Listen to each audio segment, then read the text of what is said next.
Complacido de formar parte de este panel, agradecido con la Federación Colombiana de Ginecología y Obstetricia, quiero hacer una mención especial a la Universidad del Valle y agradecer la posibilidad de estar adelantando en este momento el Fellow de Endocrinología Reproductiva como parte de una homologación de título de mi entrenamiento en los Estados Unidos.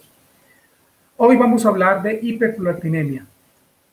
No tengo ningún conflicto de interés, ninguna relación con la industria referente a lo que vamos a exponer en esta charla.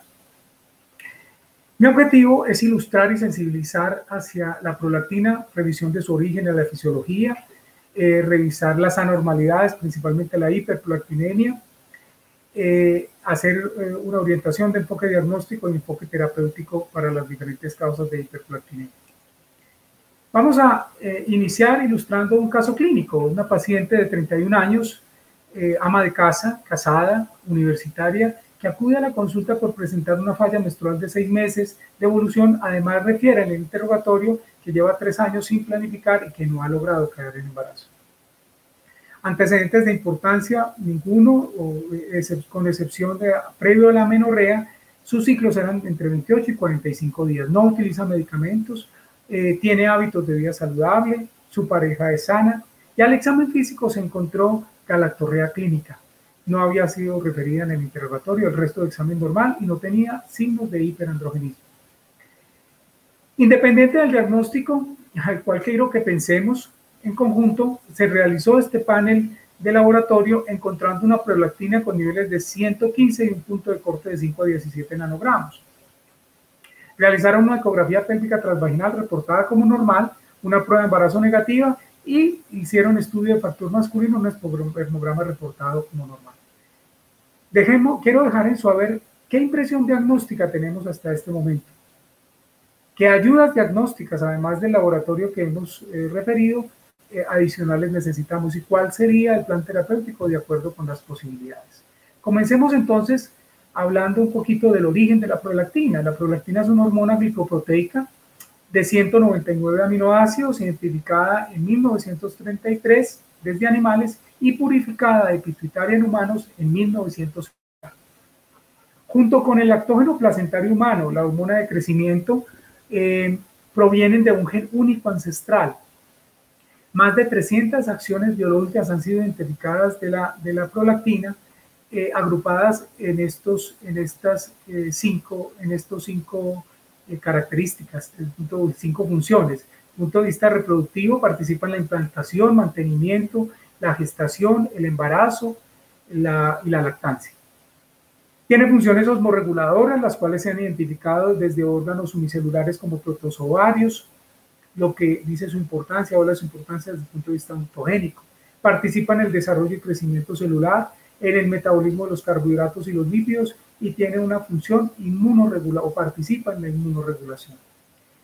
Tiene un patrón de secreción episódico pulsátil, 4 a 14 episodios de secreción al día, una vida media de 15 a 20 minutos con una duración de pico de 67 a 76 minutos y unos intervalos entre hora y media aproximadamente. La amplitud aumenta de 60 a 90 minutos durante el sueño. El 50% de la producción de prolactina ocurre en el sueño. El pico de secreción está entre las 2 y las 5 de la mañana en pacientes obviamente con ritmo circadiano normal o no expuestos específicamente a modificación de su actividad o realizan actividad nocturna. La secreción se alterna con niveles más bajos en la premenopausia y mucho más bajos en la menopausia, especialmente en los momentos de oleadas de calor. Y el gen que codifica la prolactina está ubicado en el cromosoma 6 y su reductor en el cromosoma 5. De esta lámina quiero resaltar básicamente que si entendemos más o menos sus picos de producción, su relación con el aumento en la producción nocturna y la disminución en la producción con una depresión estrogénica, podemos inferir su relación estrecha con los ritmos circadianos de secreción de las gonadotropinas, principalmente de la LH. Podemos inferir la relación que pueda tener con la MSH y la CRH. Podemos inferir la relación que los estrógenos tienen con su producción, ya que al disminuir los niveles de estrógenos disminuye su producción, y la importancia genética en las manifestaciones clínicas. Todos somos genes y generalmente hay factores genéticos en las manifestaciones clínicas de todas las enfermedades y esta no se excluye. La prolactina se sintetiza y secreta principalmente en las células lactotrofas de la hipófisis anterior. El número de los lactotrofos es similar tanto en hombres como en mujeres. Y la secreción de prolactina está regulada por las neuronas tubuloinfundibulares de la dopamina ubicadas en el núcleo arcuato del hipotálamo. Hay una inhibición continua, una inhibición fisiológica permanente de la dopamina que simplemente al bloquearse o disminuirse esa inhibición permite que se sintetice prolactina y se secrete al torrente circulatorio. Ese tracto tubuloinfundibular tiene obviamente una sensibilidad especial al compromiso de su trayecto y obviamente a la acción específica de la misma prolactina, a pesar de que no se ha referido un feedback ni negativo ni positivo para la prolactina, es posible que la secreción de la misma estimule a nivel de los receptores de ella para la síntesis de dopamina y restablecer digamos, la función inhibitoria permanente de la misma. La prolactina actúa a nivel del receptor, es un receptor dimérico que es igualmente estimulado por diferentes vías. Una de ellas son estímulos periféricos, tales como la lactancia o a través del compromiso de estímulos neuronales por vías serotoninérgicas, van al hipotálamo y esto hace que se bloquee esa inhibición dopaminérgica y aumente la secreción de prolactina. Igualmente el estrés a través de la CRH compromete la secreción de GnRH y de la vía dopaminérgica y también igual esto puede desencadenar aumento de la liberación de prolactina por inhibición del tracto dopaminérgico. E igualmente la utilización de medicamentos, como lo vamos a ver más adelante, actúan en diferentes vías de ese tracto dopaminérgico, generando un bloqueo de la inhibición fisiológica y liberando niveles de prolactina. La prolactina se une al receptor de superficie celular. Este consiste en un dominio extracelular para la unión de ligandos y una porción transmembrana helicoidal y una región intracelular, como la mayoría de las hormonas con los receptores hormonales a nivel del citoplasma.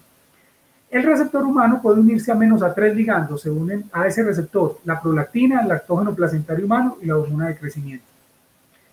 La prolactina tiene varias isoformas. La forma monomérica, que es la forma activa, la forma glicosilada, que es de rápida acción, y la Big y la Big Prolactin, que tienen un peso mucho mayor. Se ha referido que pueden ser precursores de la prolactina biológicamente activa y tienen una función, estas tetraméricas y diméricas, una función inmunológica, es decir, cuando yo determino los niveles de prolactina, estoy determinando todo el pool de prolactina, no solamente la prolactina biológicamente activa tanto la forma mayor como la little prolactin, sino también los niveles grandes. El 80% de la prolactina circulante corresponde a la biológicamente activa, pero hay casos, como vamos a ver, de incremento de estas formas diméricas y tetraméricas que pueden, a pesar de no tener función biológica, pueden en un momento determinado comprometer y asociarse con patología. Actúa por vía genómica, se sintetizan de esta manera. Se ha dicho que parece ser que esos dímeros de prolactina son precursores, pero no está claramente establecido. Actúa a nivel del receptor de membrana, ¿sí?, generando básicamente muchos cambios fisiológicos como aumento de la lactancia y desarrollo mamario, participa en el metabolismo de los lípidos y la glucosa, aparentemente internalizando sustratos para la síntesis específica esteroidea. A nivel de la piel también tiene un efecto aparentemente incrementando la sensibilidad de los andrógenos. En el sistema inmune también participa y en el sistema reproductivo. Vamos a referirnos paso a paso a cada una de estas funciones. La secreción de prolactina está modulada fundamentalmente por los estrógenos. Se producen tanto la diferenciación de los lactótrofos como la estimulación directa de los mismos a nivel hipofisial. La prolactina sin prolactina, no se sintetizan los sustratos específicos para la síntesis de leche. Por tanto, es fundamental. Como les decía, la prolactina ejerce una acción específica a nivel de la internalización de lípidos para la síntesis, la esteroidogénesis en general y la síntesis de algunas otras proteínas. La succión induce la liberación de prolactina, como lo vimos previamente, aquí lo volvemos a referir por vía neurogénica, y eso hace que inicialmente se bloquee o se suspenda esa inhibición dopaminérgica fisiológica y permita la secreción de la misma. Más tarde en la lactancia parece ser que este es un fenómeno independiente para la producción de leche. Con respecto al sistema inmune, se ha identificado que el receptor de prolactina está presente en los linfocitos T, las células B y los macrófagos. Puede actuar también como una citokina y juega un papel importante en la respuesta inmune humana. Los efectos de la prolactina en el sistema inmunológico pueden depender también de la concentración. Y se descubrió que la prolactina in vitro actúa como factor coestimulador de los linfocitos T activados. Todavía no está muy clara la participación, pero se sabe con precisión que la prolactina, al actuar como citoquina, participa en la modulación de la respuesta inmunológica, principalmente también a nivel endometrial. Con respecto a la parte reproductiva, que es muy importante para nosotros, tiene un papel modulador de la sensibilización de la hormona luteinizante y de los receptores de la hormona foliculoestimulante en el gonadal. Está implicada en la reducción de la secreción de hormona liberadora de gonadotropinas, más específicamente por inhibición de la secreción pulsátil, a través de una vía especial que ya vamos a mencionar. Y la hiperprolactinemia se asocia con una secreción suprimida de LH y FSH, lo que genera anovulación. La vía por la cual actúa la prolactina cuando está en exceso es vía quispeptina. Estudios recientes han revelado el papel de este tipo de neuronas a nivel hipotalámico que actúan como un poderoso activador de la GnRH, y estas neuronas también expresan receptores de prolactina. Al incrementarse los niveles de prolactina, esta inhibe, llevando consigo a una disminución de la secreción de GnRH y por tanto oligoanovulación de origen central. A nivel ovárico se ha identificado que la prolactina ejerce una función dual. A concentraciones normales participa en la formación y supervivencia del cuerpo lúteo, como hemos mencionado, internalizando lípidos precursores de la esteroidogénesis. Y cuando se eleva, esto disminuye el desarrollo folicular, aumentando la apoptosis de las células de la granulosa, alterando la aromatización de los andrógenos, disminución de las aromatasas, aumentando la 5-alfa reductasa e incremento de los andrógenos circulantes. Esta es una de las asociaciones específicas de la hiperprolactinemia con hiperandrogenismo de un lado y del otro. A nivel endometrial hay receptores, se han identificado receptores para prolactina, tanto en las glándulas como en el estroma y en la decidua temprana. Tiene un efecto osmoregulador e inmunológico. La progesterona parece que estimula la aparición de receptores de prolactina cuando las células estromales se transforman en deciduales y la prolactina se convierte en un factor crucial para la iniciación y el mantenimiento de la decidua. La prolactina actúa también a nivel del sistema inmune, como ya lo habíamos mencionado, ejerce un efecto en los mecanismos inmunológicos involucrados en el ciclo menstrual, implantación y embarazo temprano, y su disminución claramente afecta el proceso implantatorio. Hablemos de hiperprolactinemia. Se define la hiperprolactinemia como cualquier situación en la que los niveles de prolactina circulante son más altos que los de la población de referencia. Estos varían, pero en general valores por encima de 20 en varones y por encima de 25 en mujeres son considerados anormales. Pero la recomendación es tener en cuenta el punto de corte del laboratorio de referencia al cual ustedes generalmente le tienen confianza. En la práctica clínica, el término de hiperprolactinemia se usa típicamente cuando el nivel de prolactina aumenta crónicamente. ¿Qué significa esto? Siempre que tenemos un nivel de prolactina elevado, es mandatorio repetirlo y revisar las circunstancias en las cuales fueron tomadas. Pues como vimos, es muy sensible los niveles a diferentes, digamos, estímulos externos, como lo mencionábamos anteriormente. Está presente entre el 10 al 15% de mujeres con amenorrea secundaria o oligomenorrea. Entre el 30 al 80% de las mujeres que cursan con galactorrea e infertilidad. Y en el 75% de mujeres con amenorrea y galactorrea. Perdón. Hablando del varón, En el 1.5% de los pacientes con disfunción eréctil, la causa es la hiperprolactinemia. En la población general, la prevalencia oscila entre 0.7 en los hombres y 2.5 en las mujeres. La prevalencia es mucho mayor entre el 10 al 55% de mujeres y hombres con trastornos reproductivos y se asocia aparentemente como en el 5% de las mujeres infértiles. ¿Cuáles son las causas? El doctor Fabio Sánchez, en su publicación en la Revista Colombiana de Menopausia reciente, en uno de los fascículos del 2019, las clasifica en fisiológicas, idiopática funcional, neurogénica y refleja, secundarias a endocrinopatías, tumorales y iatrogénicas.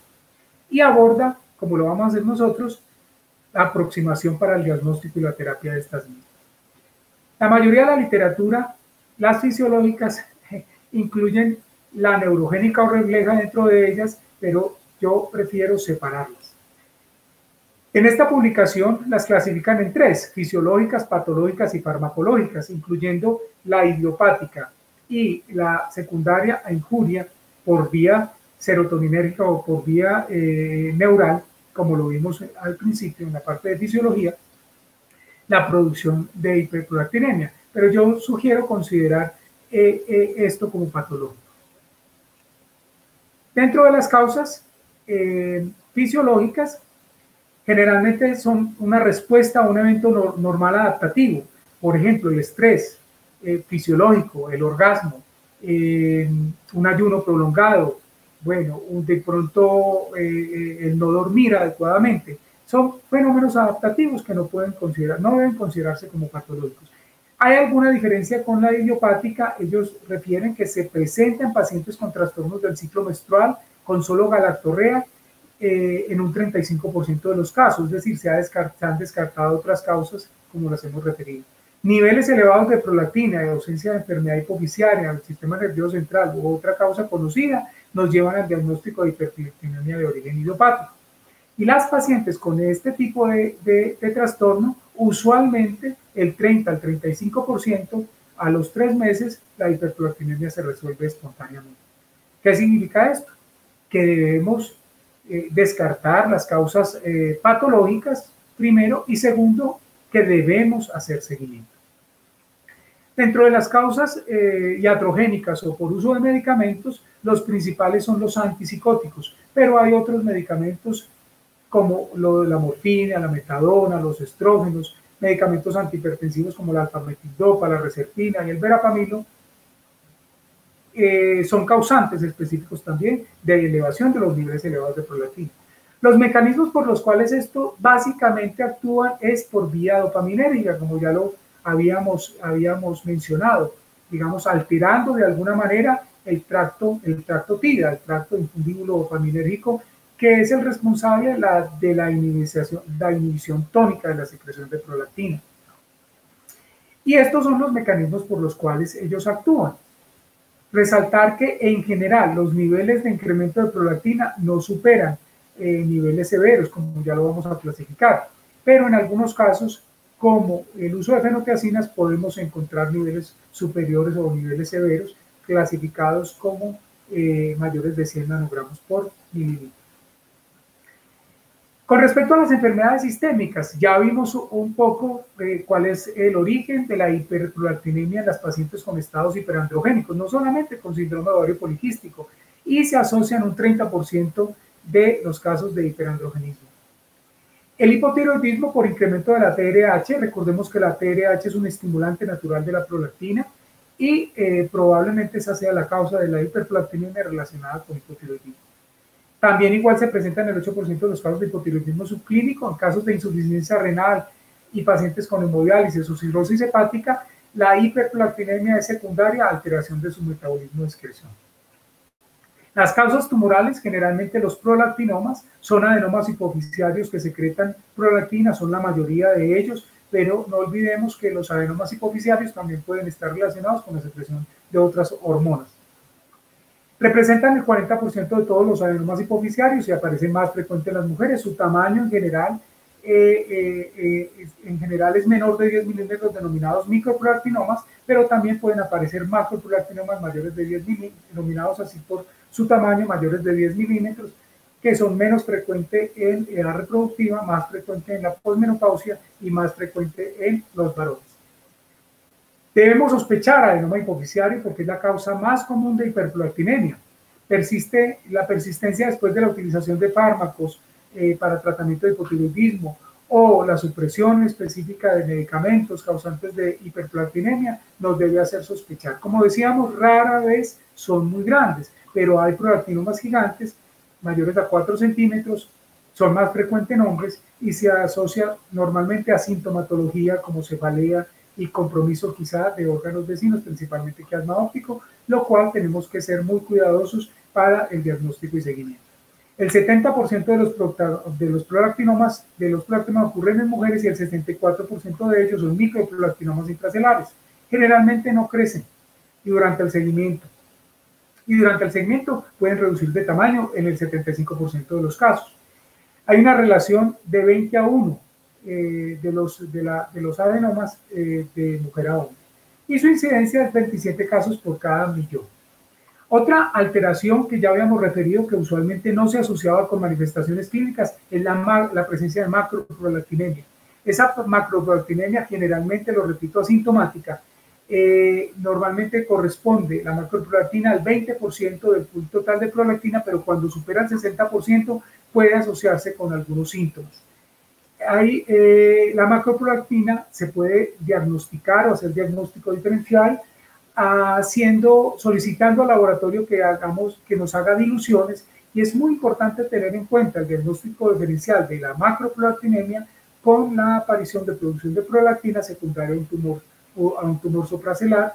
Tenemos que puede obstruir el tracto dopaminérgico y llevar a niveles de prolactina bajos con incremento del tamaño del prolactinoma.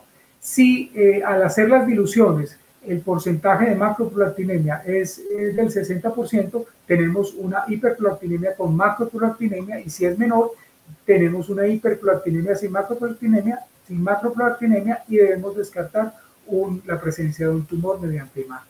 Este estudio simplemente danés hizo referencia a las manifestaciones clínicas de la macroprolactinemia y encontró que sí había unas diferencias significativas en las pacientes con macroprolactinemia relacionadas con hipomenorrea y con infertilidad primaria. Cuando tenemos un prolactinoma, se sugiere específicamente hacer un panel específico de todas las hormonas tróficas, porque para descartar una producción elevada de este tipo de hormonas secundarias también a un adenoma productor de cada una de ellas, con agotropinas o de corticotropina o hormona de crecimiento. Las manifestaciones clínicas en general, similar a lo que nos consultó la paciente, puede ser alteraciones menstruales, galactorrea o infertilidad. En general en la mujer y en el hombre, generalmente son manifestaciones más tardías. Los hombres no consultan, bueno, sí pueden consultar por disfunción eréctil, pero generalmente no se piensa en esto. Cuando se asocia a ginecomastia, galactorrea o infertilidad asociada con estos síntomas, tenemos que pensar en hiperprolactinemia en el varón y normalmente descartar un prolactinoma, y puede ser un macroprolactinoma. La historia clínica para el diagnóstico es fundamental, y las pruebas de laboratorio básicamente lo que hemos referido, y la determinación de prolactina sérica. Y usar el concurso de imágenes en el momento en que sospechemos un macroprolactinoma o un prolactinoma o alteraciones a nivel hipoficiario. Este cuadro nos ayuda a clasificar el posible origen de la hiperprolactinemia de acuerdo con los niveles específicamente. Se ha clasificado la hiperprolactinemia de bajo riesgo, de riesgo leve, moderado y de riesgo severo. De riesgo leve, niveles de prolactina por debajo de 50. Las causas generalmente son medicamentos, enfermedades. Recordemos obviamente que algunos medicamentos como la fenotiazina pueden llevar a niveles elevados. Generalmente los moderados se asocian también igualmente a medicamentos. Pero hay estudios recientes que muestran cómo niveles de entre 50 y 100 pueden asociarse también con microprolactinoma. Y niveles elevados de 100 nos hace sospechar en un microprolactinoma y por encima de 250 nos hace sospechar en macroprolactinoma. Esta imagen nos muestra la presencia de una microprolactinoma a nivel hipofisial. Recordemos que la resonancia magnética debe hacerse siempre contrastada con gadolinio y hoy en día se sabe que este es el gold estándar para el diagnóstico de imagen de la misma. El enfoque terapéutico debe estar relacionado, como lo hemos dicho, de acuerdo con las causas, descartar causas fisiológicas, ¿sí? Prevención de alteraciones. El objetivo, obviamente, del enfoque terapéutico es la prevención de alteraciones reproductivas y el efecto que hace la hiperprolactinemia sobre la densidad mineral ósea. En pacientes con microprolactinomas asintomáticos, usualmente no se necesita tratamiento, pero sí se requiere seguimiento. Y la terapia médica es la primera elección tanto en pacientes con microprolactinomas asintomáticas o con los prolactinomas. De nuevo, las concentraciones relacionadas con el origen, probablemente funcional, de 26 a 50, de 50 a 100 sospechoso de tumor o medicamentos, 101 altamente sospechoso de microprolactinoma y mayor de 250 muy posiblemente macroprolactinoma. Con respecto al tratamiento, el gold estándar son los agonistas dopaminérgicos. Lo que hacen es, por diferentes vías, bloquear su actividad y suspender el efecto inhibitorio, desencadenar el efecto inhibitorio de la dopamina para el restablecimiento de los niveles de prolactina. Los más utilizados, la cabergolina, la bromocriptina, la quinagolina de poco uso, y estos medicamentos, la lisurida, ya no se utilizan con frecuencia y hoy en día se habla de la utilización de inhibidores de aromatasa para disminuir ese efecto de del estado estrogénico elevado sobre la hipófisis para aumentar los niveles de prolactina. Pero ahí todavía los estudios no han sido concluyentes. Aquí tenemos una distribución de las características de cada uno de ellos. La bromocriptina es un derivado del ergot, dosis de inicio bajas de 0.6 a 1.5 miligramos día. Su vida media es más corta, por tanto debe ser utilizada cada día. La dosis máxima es de 30 miligramos, su eficacia es del 80 al 90%, tiene altas tasas de intolerancia y hay un fenómeno que se llama resistencia a los análogos de dopamina que usualmente se presenta porque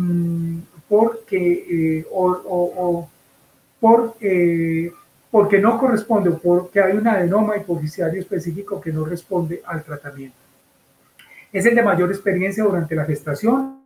El nombre comercial, pero hay muchos, la bromocriptina, tienen estas presentaciones. La cabergolina es un agonista de 2 exclusivo, dosis de 0.5 miligramos semanal, dosis máxima de 4.5 y hasta 7 miligramos semanales.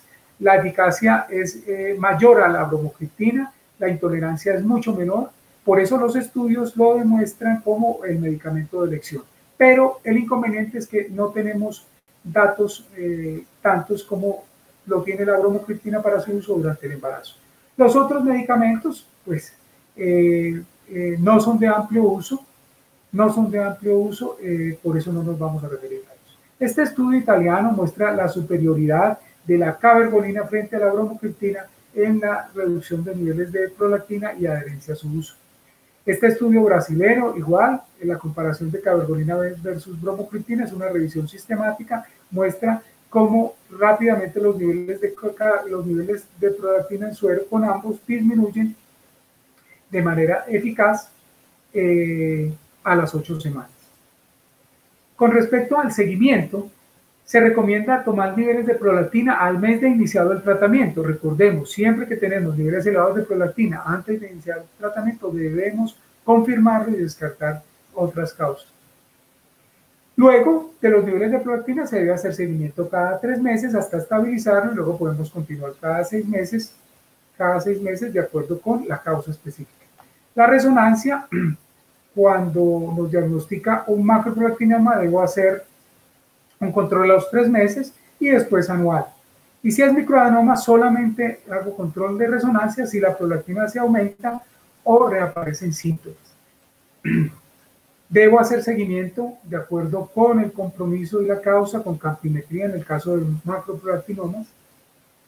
Densitometría, o sea, las recomendaciones al inicio del tratamiento, y si llevo más de 5 años de tratamiento con agonistas de la dopamina, debo hacer un ecocardiograma porque se ha referido a alteraciones cardíacas con su uso prolongado. ¿Cuáles son los criterios para interrumpir el tratamiento? Pues identifico que inicié terapia en un tratamiento en una hiperprolactinemia idiopática, lo podría suspender a los 3 meses. Pero generalmente la recomendación es mantenerlo. Hay factores de buen pronóstico para suspenderlo o hay factores de mal pronóstico para suspenderlo. Los más importantes son el uso continuo por más de 2 años con niveles normales de prolactina, la adherencia al tratamiento y la reducción del tamaño tumoral. Y los de mal pronóstico son el uso intermitente, la duración menor de 2 años de tratamiento, la persistencia contra concentraciones elevadas de prolactina o el aumento del tamaño del tumor si se refiere a un micro o macroprolactinoma. ¿Cuándo se sugiere tratamiento quirúrgico?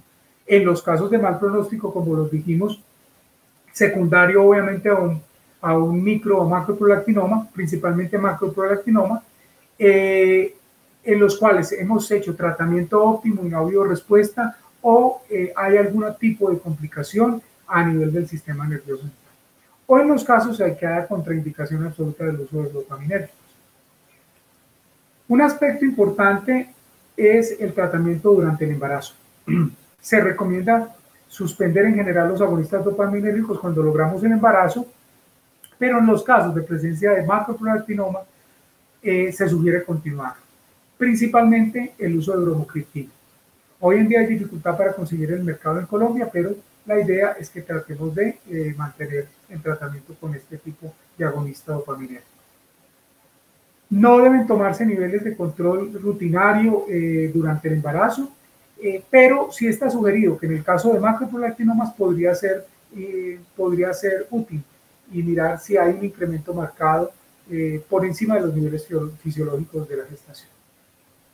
Esto es lo que acabamos de referir. Si de pronto hay sintomatología o hay compromiso oftalmológico o aumento del sospecha, aumento del tamaño, debemos hacer una resonancia sin gadolina. Con respecto a nuestro caso, entonces espero que hayamos pensado en la posibilidad de un microprolactinoma o un tumor hipoficiario. Hicimos la resonancia, se identificó un microprolactinoma, se le inició tratamiento con cabergolina 0.5 miligramos 2 veces por semana, se le hizo cita control a los 3 meses y llevó los paraclínicos. Había desaparecido la menorrea, es importante eso, esperar y tener paciencia para el restablecimiento de la función del eje hipotálamo, hipófisis, ovario, endometrial de manera espontánea. Los niveles de prolactina descendieron a 14.7 nanogramos por mililitro. A los 12 meses posterior del tratamiento se realizó una nueva resonancia y había mostrado regresión tumoral. A esta paciente se le sugirió mantener el tratamiento y búsqueda de embarazo. No sabemos específicamente si lo logró o no, probablemente sí, porque no volvió o se fue para otra parte. Bueno, para concluir, debemos decir que la hiperprolactinemia es uno de los trastornos endocrinos más comunes del eje hipotálamo hipófisis en mujeres jóvenes y se asocia con disfunción ovulatoria e irregularidades menstruales. Es un requisito tener una historia completa, el examen físico y de laboratorio que ayudan a orientar la investigación y tratamiento. Las causas más frecuentes de hemorragia uterina anormal y niveles elevados de prolactina sérica en mujeres son las fisiológicas y las farmacológicas, que deben descartarse antes de estudiar causas patológicas o tumorales. Y obviamente considerar la causa idiopática, pero garantizando seguimiento. El diagnóstico se debe dilucidar siempre, como lo habíamos dicho, antes de iniciar tratamiento.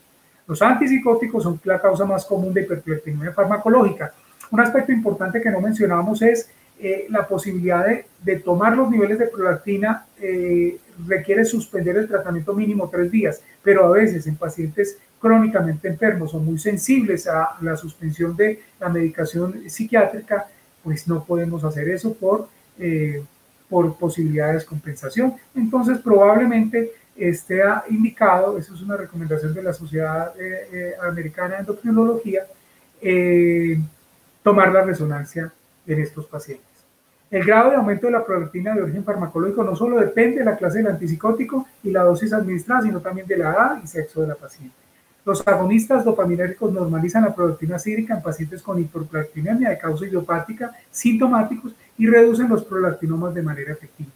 Considerar y entender la neuroendocrinología de la producción y acción de la prolactina Es fundamental para entender su origen, variantes fisiológicas, patológicas y principalmente para entender el funcionamiento y descartar patología tumoral. Sospechar resistencia a los agonistas dopaminérgicos cuando no hay respuesta a dosis máxima específica. Los invito igualmente a revisar estos guidelines, a pesar de que son del 2011, siguen vigentes en el enfoque de diagnóstico y tratamiento de la hiperprolactinemia. Mil gracias, voy a estar abierto a todas sus inquietudes, a todas sus preguntas. Estos son mis contactos a los cuales pueden referir sus preguntas o aportes. De nuevo, mil gracias a la Federación Colombiana de Ginecología y Obstetricia por la invitación. Me siento muy honrado. Espero seguir aportando y participando en estos escenarios. Y mi propósito es vincularme pronto al área académica y de investigación para seguir profundizando en estos temas de los aspectos endocrinológicos de la mujer para su mejor calidad de vida. Mil gracias.